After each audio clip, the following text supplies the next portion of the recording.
Look at this. Seriously, look at this.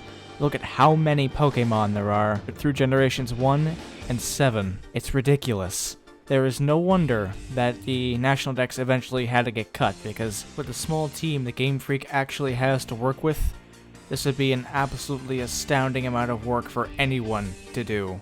Even big game developers, you can't make animations for all these in the amount of time they had to make Pokemon Sword and Shield. That's absolutely impossible. But don't get me wrong, this was Game Freak's fault. Game Freak decided to take their team and divide it into 3.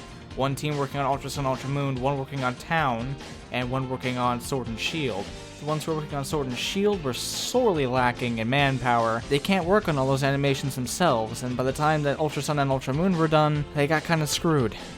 This might be fine if maybe they made new animations for the Pokemon that are going to be in Sword and Shield, so the ones that got cut, but they're not doing that. Instead, they're reusing old animations, even the battle animations, which look atrocious, because they're from the 3DS era, so nothing's really changed. I mean, Hop from Sword and Shield and Hal from Sun and Moon have the exact same animation. The only difference is Hop's model is a little more detailed in the hands. I think just like wine, after you let this whole no National Dex thing actually just sit down and ferment, you can kinda sit back and look at it logically and think, yeah, they kinda had to do this with the manpower they had, the budget that they had, and the time that the Pokemon Company was giving them, because the Pokemon Company is very strict with their deadlines, so Sword and Shield cannot be delayed so they can add all the Pokemon. It just doesn't happen. The Pokemon Company has a set deadline because they have to release a new line of merchandise, the anime, the card games, etc., etc.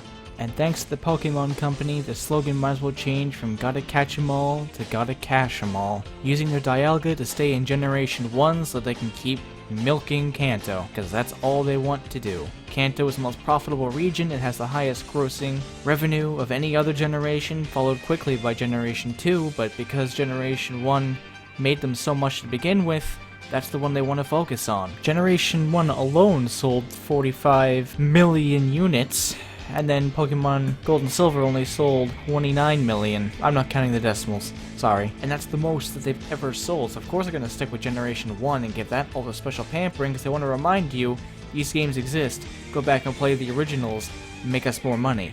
And even in Pokemon Go, they have a way of hiding microtransactions as loot boxes that you would never think, in the form of eggs, which they just give you, but they don't give you the key for those eggs. You have to buy those as incubators. A rather clever way of hiding it, yes? What's stranger is they're removing previous features like Mega Evolution and Z-moves just to quote-unquote balance the game, but they're still adding something that's going to completely break it, because if Dynamaxing exists and another trainer has a Dynamax Pokemon, you cannot win unless you Dynamax as well.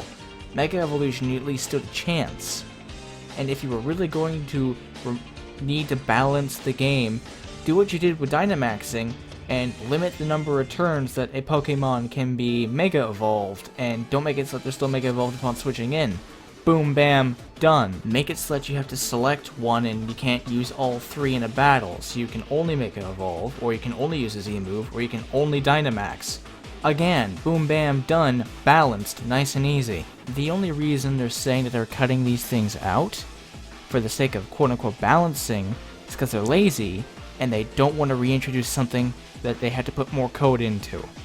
That's the only reason why. They wouldn't have to, though, because the code's already there in Let's Go Pikachu and Let's Go Eevee, which is where most of Gen 1's models are coming from to begin with.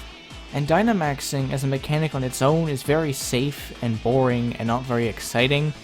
Sure, your Pokemon grows to be huge. It doesn't change its appearance or anything unless you Gigantamax, but only certain Pokemon can Gigantamax? What's the point?